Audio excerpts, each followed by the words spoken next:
Have you ever been in a conversation where you say something and you can tell the other person feels totally validated? Like what you said totally resonates with them. Like what you said somehow like touched the most deepest, most intimate part of that person. They feel like you totally get it. It's that. They say that they have this visceral reaction almost where you say something and they're like, "Yes, see, you get it." It's kind of like this recoil that they do, and they always blink and they kind of take a deep breath. It's like they collect themselves because they're throwing everything at you, right? It's the old spaghetti at the wall, see what sticks. They're throwing all this shit at you, and then you just hit them with a little response, and then they immediately know, like, oh my God, they get it. Yes, yes, okay, so, and they'll say something like this, yeah, okay, so you get it, right? Yes. See, why, they bring other people into it. Why don't my friends get it? I don't even know if they're my friends at this point because they don't get it. See, we should talk more. You get me. And I'm like, well, it's bold to say we should talk more when you're the one doing all the talking, but that's besides the point. I like it. I welcome it. If someone wants to, use me as a sounding board, I'll be that person. I like it. Yeah, I get the enjoyment out of it too. Sometimes people will be like, I'm talking too much. I'm like, you are, but that's not a big deal. I'm okay. With other people, that might be an issue because while you're talking, they're probably like checking their watch, like, all right, when's it my turn? Nothing is going in. They're just waiting to throw some shit at you to see if it sticks with you. But little do they know, you're not paying attention either. And that's something I don't do. I never look at my watch. I don't have one, so that's probably why that happens or it doesn't happen. But I never look at my phone. I never look at the time when someone's talking to me. That's the thing. I don't even really need to look at the time. I could be maybe looking at something else on my phone, but I make a conscious effort to never pull out my phone if someone is talking to me. I wait till they like look somewhere else or they're occupied with their own shit before I go to my phone. The only times I'll look at my phone is if, oh yeah, they like are looking for a bathroom, right? Let's say we're at a restaurant, they're like, oh, I'm gonna go to the bathroom real quick. Where is it? And when they get up and they go use the bathroom, they'll look at my phone. Or if they pull out their phone, they're like, can you just give me, I'm taking care of something real quick. I'm like, yeah, no problem. That gives me permission now to go on my phone. If someone's talking to me, sometimes, and I've done this in the past, I'll like, if I do have to check my phone, maybe I'm expecting something, I'll let them know. I'll be like, hey, I just need to check my phone real quick. I'm locked in here. I just need to check real quick. Is that cool? And they're like, yeah, no, go ahead. What gets weird is when they say no. When I'm like, hey, is it cool? I just need to check my phone. I'm paying attention. Is it cool if I check this? And they're like, no, it's not. Oh, oh, I can put it away. Yeah, yeah, put it away. Because this is a dinner between us. Who's this third party, huh? Did you run that by me? Did I say we can invite that person? All right, I'm putting it away. God. I was just wondering if it was gonna rain tomorrow. That's it. I'm just thinking about my wardrobe. Oh, you're thinking about your wardrobe, your outfit for tomorrow. So how are you not thinking about the generational trauma that I'm fucking dumping on you right now? You piece of shit. Can we get a bill, please? He's gonna take care of it. Whoa, how did we get here? But that's why I don't pull out my phone. I want to show the other person that no, I'm engaged. I'm listening to you. And sometimes a way to do that is to throw back something at them, kind of show them that, oh, I know what you're talking about, right? Like if they say something, you say, oh, right, that's kind of like, when this happens. And then, of course, if it hits home, it resonates with the other party, they'll go, see, yes, exactly. That's what I'm talking about. Why does no one get that? It's kind of like when you tell a joke to someone and they start laughing. You can tell that, oh, yeah, look at that. You felt that on some deeper level. And I'm not talking about one of those like conversational laughs. When you're just talking to someone, typically like a coworker or someone in public that you're making jokes with, which is actually just harassment. I always feel bad when I'm like with someone and they like try to riff with someone in public. And you can tell the other person's being nice, but the person thinks they're killing it. And you're like, oh, that's not, they're just being nice. They don't, and you leave and they're like, see, I'm like really good with people. I'm like, that, okay. If you are, you don't have to say that. You realize that, right? Who's this other person that I'm talking about? It's just me. But yeah, I'm probably that person. I'm probably the person that tries to like riff with a cashier. And then my friend's like, stop. What are you doing? Just get your fucking shit and let's leave. But no, I'm actually in public. when I'm with other people, I'm very polite. I don't make any jokes. Making jokes is a big, what is it? It's a public inconvenience, right? You're putting the other person in a tough position because they're just doing their job. And then you're trying to like riff with them. What are you doing? Imagine if you, imagine you're working, right? In your cubicle or whatever fucking depressing shit it is, whatever flavor of gray you got signed up for as an adult. Imagine you're sitting in a cubicle and someone comes over and they're like, hey, how's it going? You're like, good. Yep. Yeah. Got any plans for the weekend? You're like, yeah, probably. I don't know. Can I take care of this real quick? And you're like, yeah, no problem. Having a good day so far? Yeah, I am. Can you leave me to do this? And by the way, is this thing I'm doing, it's for you. That's right. A cashier is trying to get you through that process of paying for your shit. And you're over there bothering them? What are you doing? That's why I think everyone should just be quiet. Too many people are talking. I actually wonder if we were all just to be quiet and we had to just go off of hand gestures, do you think that would improve society? I think we'd be more understanding. This is kind of like, have you ever played video games when like you have a gun? Everything is really easy when you have a gun. But when you don't have a gun yet, maybe you have to use knives or your hands or some equipment that the game has given you. Then you start to get crafty and you don't take as big risk, right? You play a little more safe. But once you got that gun, then you get a little sloppier. Like, I have this powerful thing. I can do whatever I want. And that's what it feels like when people talk. It feels like they have a gun. They're given too much power. And then they just keep firing this thing all over the place. I'm like, just because you have it doesn't mean you have to use it. That's why when someone has a sore throat, it's kind of like, it's a form of gun control if you think about it. They're not just shooting off their words. They're more careful with it. Like, you ever be at work and someone's like, hey, I'm gonna not be talking as much because I have a sore throat. So I'm just gonna talk when I am absolutely needed. And I'm like, hey, why don't you do that usually?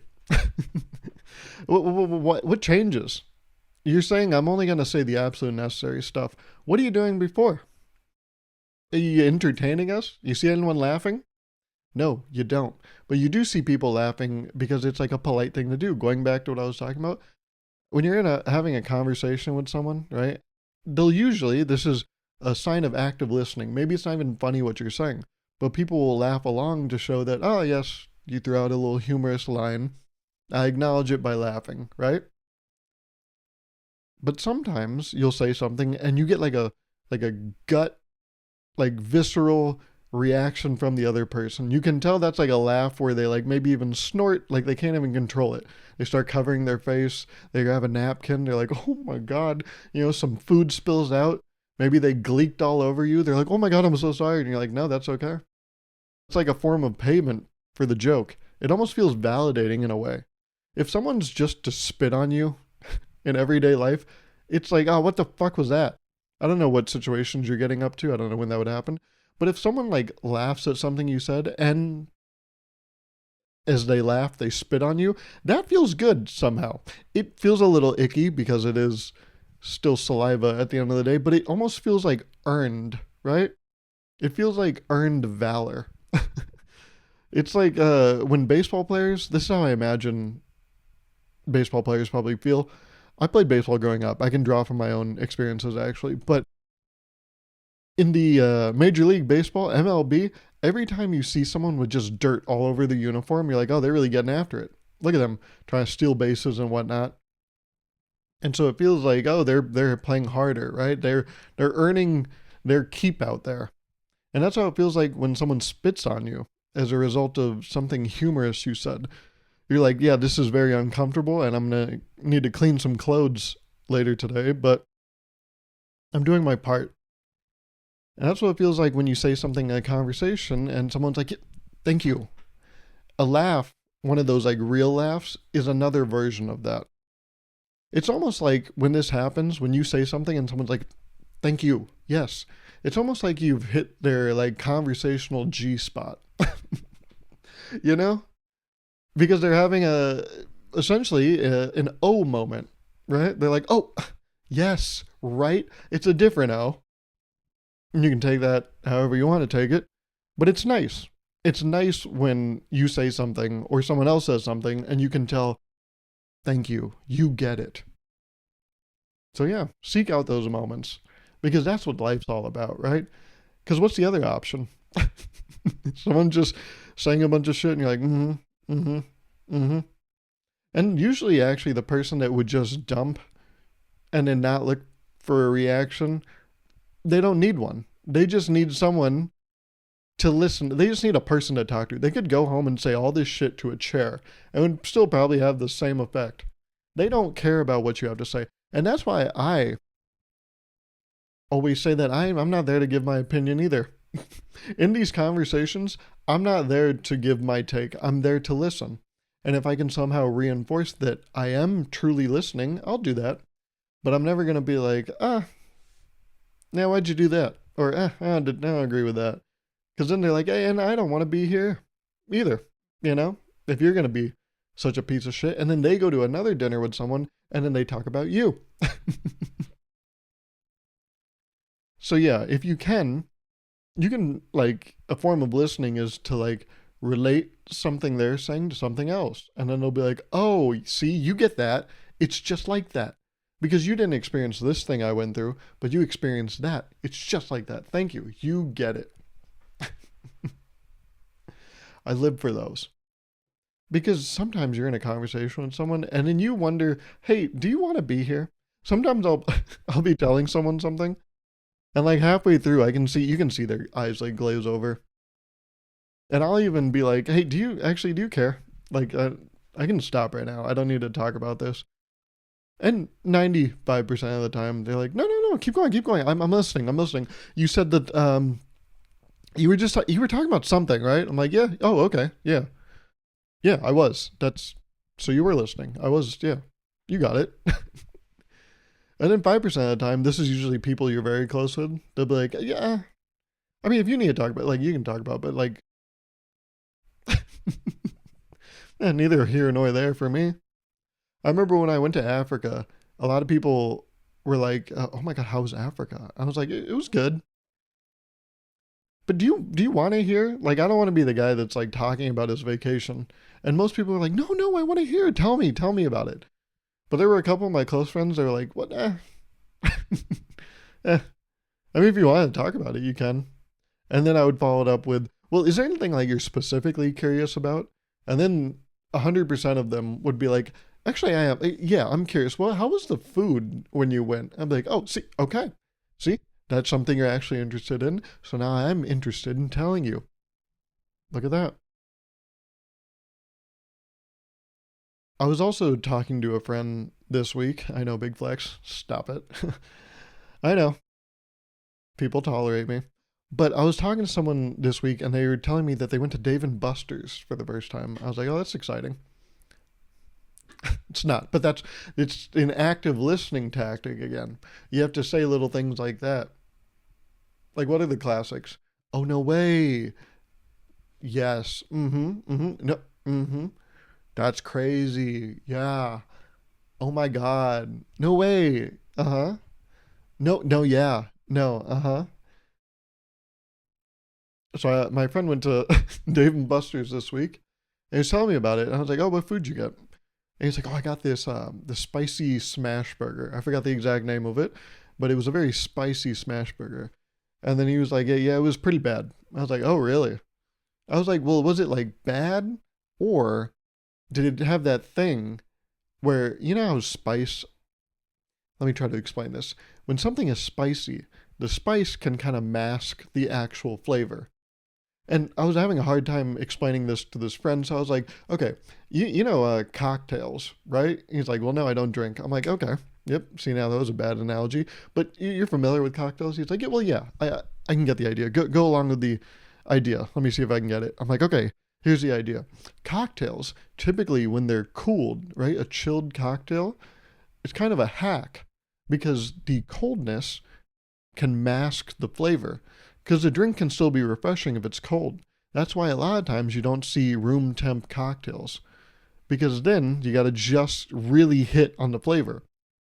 When something is chilled or cold, right, it can dilute, it can be refreshing. It still has a lot of redeemable traits.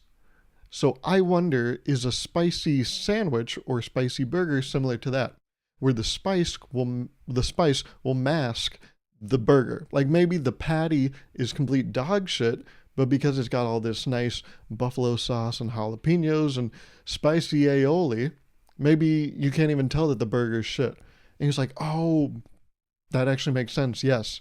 But I get what you're saying, but the burger was still shit. I'm like, ah, okay. That's a shame. And then when I was driving home that day, I thought about it more. I'm like, huh, how could I have said that better? I feel like that wasn't a great analogy. And I started thinking about things like that, right?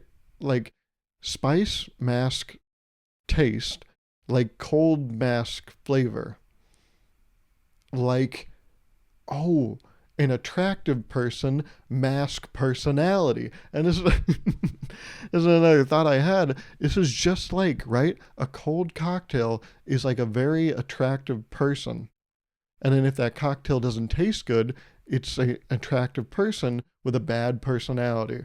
Because you'll still drink it, you'll still like that person, but you'll know, this isn't that great. And that's exactly what it is. Cold mask flavor in a cocktail, just like attractiveness mask personality in a person. Because you've seen that, right?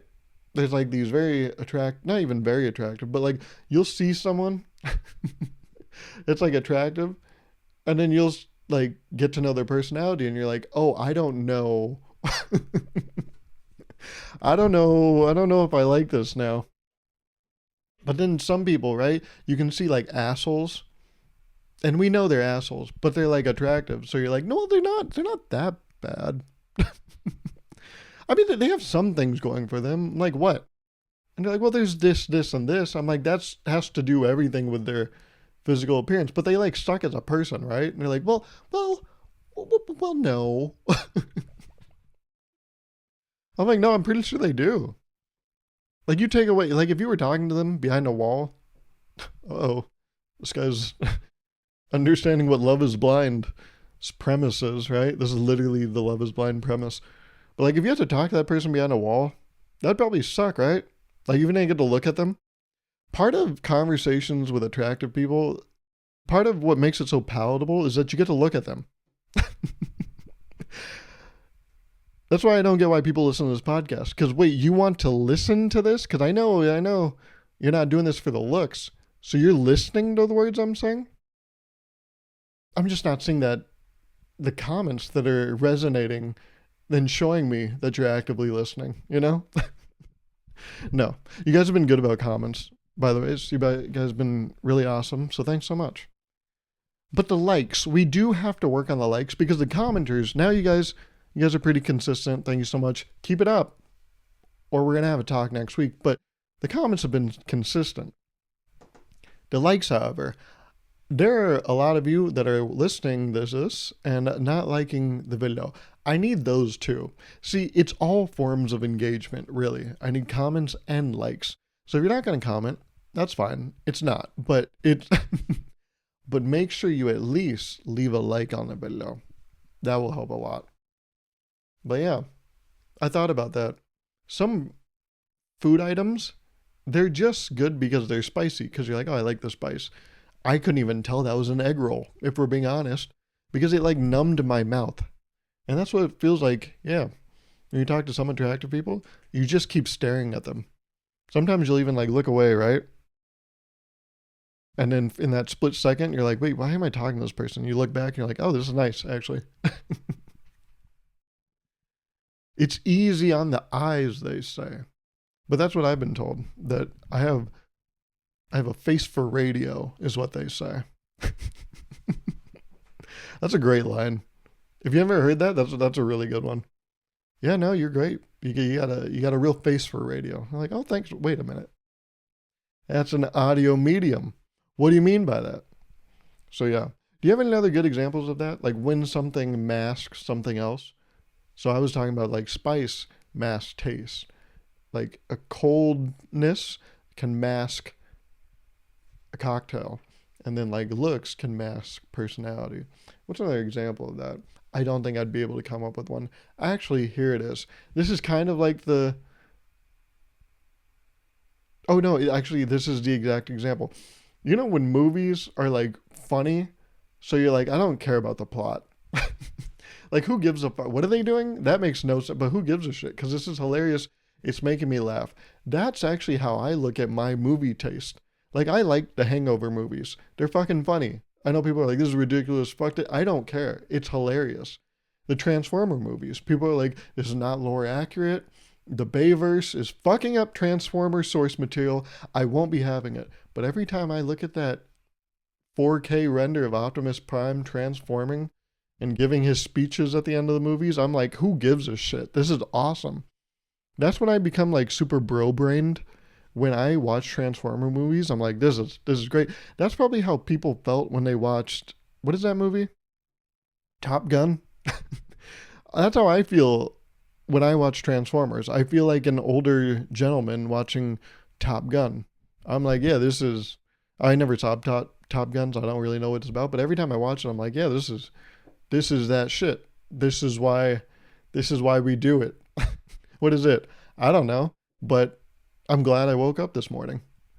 This gives meaning to my life, is what it does. So that's the thing. People are very critical of like Transformers, Hangover movies, but I love them. People are like, well, the plot is not good. I'm like, you think I watched that for the plot? What are you talking about?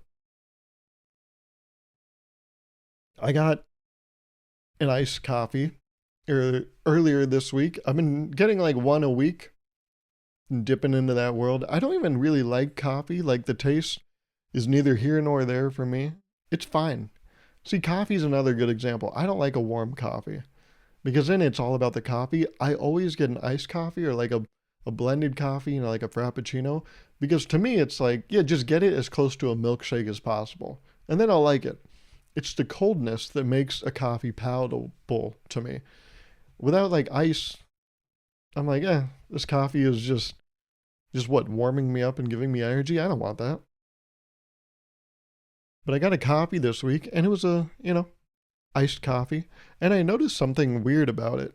I don't know if this is normal, or maybe it was just this place that made it this way, but when I stuck my straw all the way down, the bottom of the iced coffee was still warm. It hadn't mixed with the top of the coffee where like, probably the milk and the ice was. So I had to, do some stirring, a little bit of shaking, and then it became nice and uniform, right? But as the straw was going through those layers, right? It was almost like, you ever see a sedimentary rock? As this straw was scuba diving its way into my cup, it cut through all those layers. So I had to just mix them all up and then get a composite rock. I don't know if that's true, but I know the sedimentary rock, that's true. Did I remember that? I remember what I learned growing up. But it got me thinking, wait a minute, you're supposed to like shake these coffees probably, or like stir them. And I was like, oh, just like people have to shake boba. Like, ever see people, they give you a boba and they fucking flip it like this? Like someone that doesn't know how to handle a baby. Like, there's some people that probably have a baby and they're like, it's crying, what do I do? And they're like, I don't know, just like go like that a bunch of times. But I thought about it, why doesn't coffee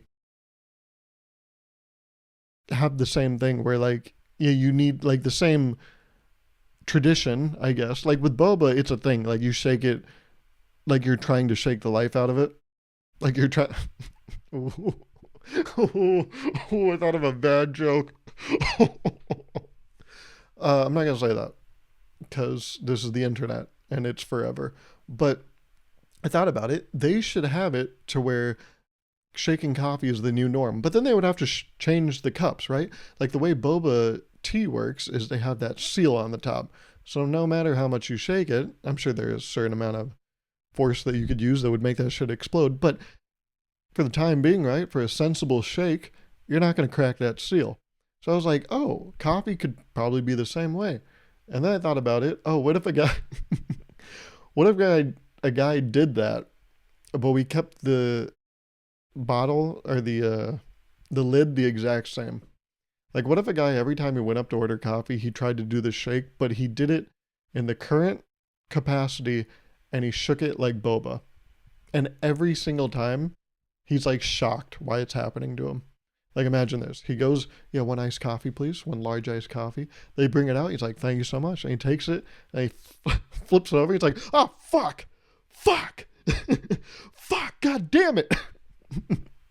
And they're like, sir, why'd you do that? Oh my God. What happened? They come help him clean up. They're like, oh, did it slip? He's like, no, I shook it to get all the contents to mix with each other. And it just went everywhere. And they're like, I'm sorry, what, you shook it? Yeah. Yeah, I just wanted it to mix. They're like, yeah, that's what the fucking straw is for. He's like, oh my goodness, wow. And then he never learns. He comes in the next week. They give him his coffee. He's like, thank you so much. Need this. Oh, fuck. God fucking damn it. Why do bad things happen to good people? God damn it. They come help him clean up. And then it just keeps getting worse and worse. He starts ordering hot coffee. Can you imagine that? You get a hot coffee, you flip it over, just 3rd-degree burns. Oh, fuck! Shit!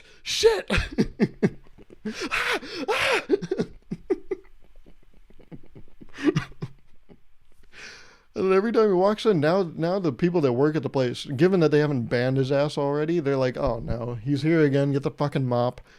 And he never acknowledges it. He never learns. Because we never do. But he goes up, yes, one coffee, please. And then they give it to him. They like scoot it out to him with one of those, what is it called? Shuffleboard? What did they play at the old people homes? Where they scoot that little large checker hockey puck. Yeah, it's shuffleboard, right? But they use one of those to just kind of scoot it over to him. And he never learns. He always just takes it like, thanks. It just starts spurting everywhere.